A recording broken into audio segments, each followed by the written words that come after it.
time to love one another.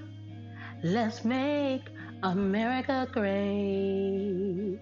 'Cause you're my sister, you're my brother. Ooh, let's make America great. Well, by now you have most probably heard President Trump's mantra, "Let's make America great again." And no doubt you are one among many who are wondering, was America ever great? Among those asking and pondering that question is Preston Twyman Jr., an 84-year-old African American who resides in Fayetteville, Georgia. Mr. Twyman decided to write what he calls an open letter to President Donald Trump. He's in his office and appears to be deep in thought as he writes. Open letter to President Donald Trump concerning Make America Great Again. Dear President Trump, during your campaign for the United States presidency in 2016 to the present, you say you're going to make America great again. I am trying to determine what period of time did you have in mind and for whom was America great? Mr. President, surely you're not thinking about the period of African slavery from Jamestown in 1619 to 1865, some 200 plus years. Certainly you are not referring to the period when Europeans, then Americans, began committing genocide against Native Americans from 1513 to the present.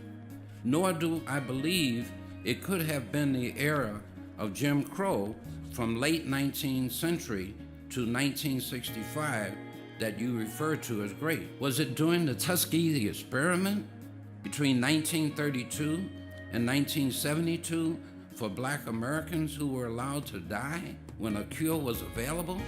Was it great for the Jews who were denied entry into this country, fleeing from the death camps of Nazi Germany in 1940s? Or the discrimination against Jews in education quotas, anti-Semitism, or social advancement, employment, and hate crimes committed against them? Was it great during the mass expulsion of Mexican Americans during the Great Depression of 1932? Or the discrimination against Italians in housing, employment, violence, and lynching, and derogatory name-calling? Was America great when it discriminated against Irish Americans, labeling them lazy, unintelligent, carefree criminals and alcoholics in the 1800s? Certainly, it couldn't have been discrimination against the Chinese during the Angel Treaty of 1880 or the Chinese Exclusive Act of 1882 until about 1940 when they were considered to be yellow peril. I cannot believe you're referring to the housing discrimination perpetrated by the federal government and others against African Americans and Jews from 1933 and beyond. Please, Mr. President, help me understand which period in history you were talking about. It couldn't be during the period of blockbusting, redlining, racial covenants, contract buying, or predatory lending, could it? Nor the period of eugenics, as practiced in the United States from the 1800s and later by the Nazis in Germany during World War II. I can't believe you meant the Civil War that engulfed America, in which more lives were lost than in any war in the history of America.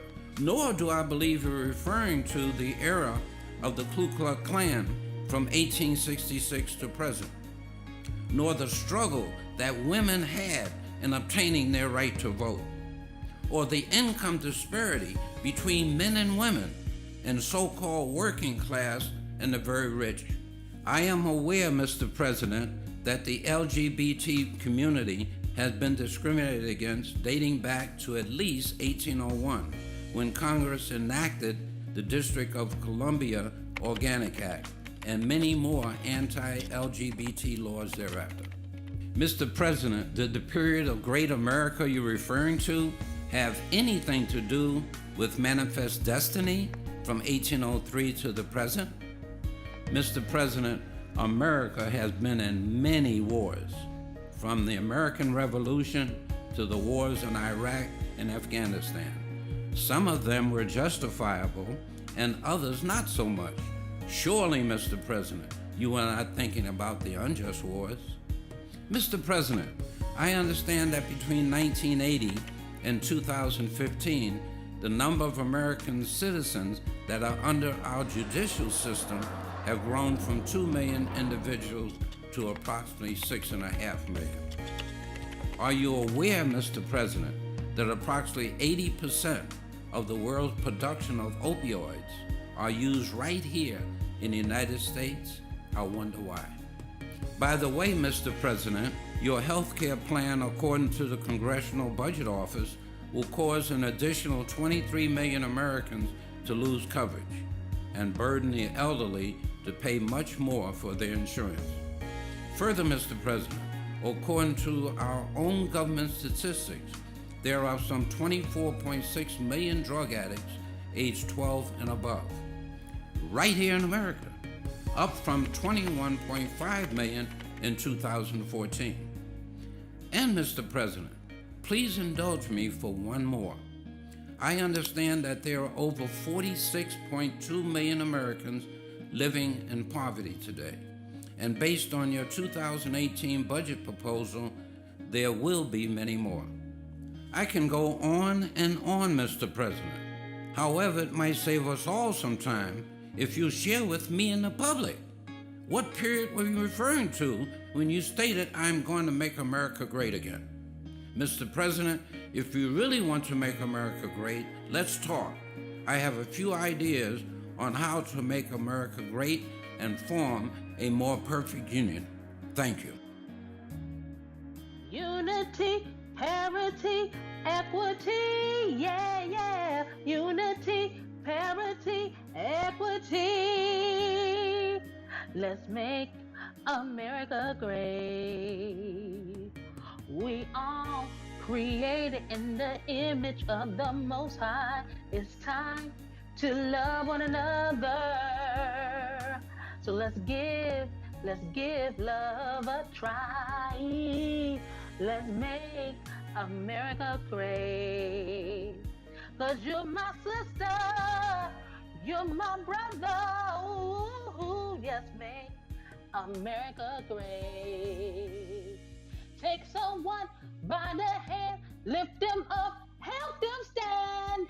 Let's make America great. We can do it.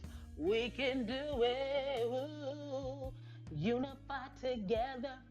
Unify throughout this land. Unity, parity, equity. Yeah,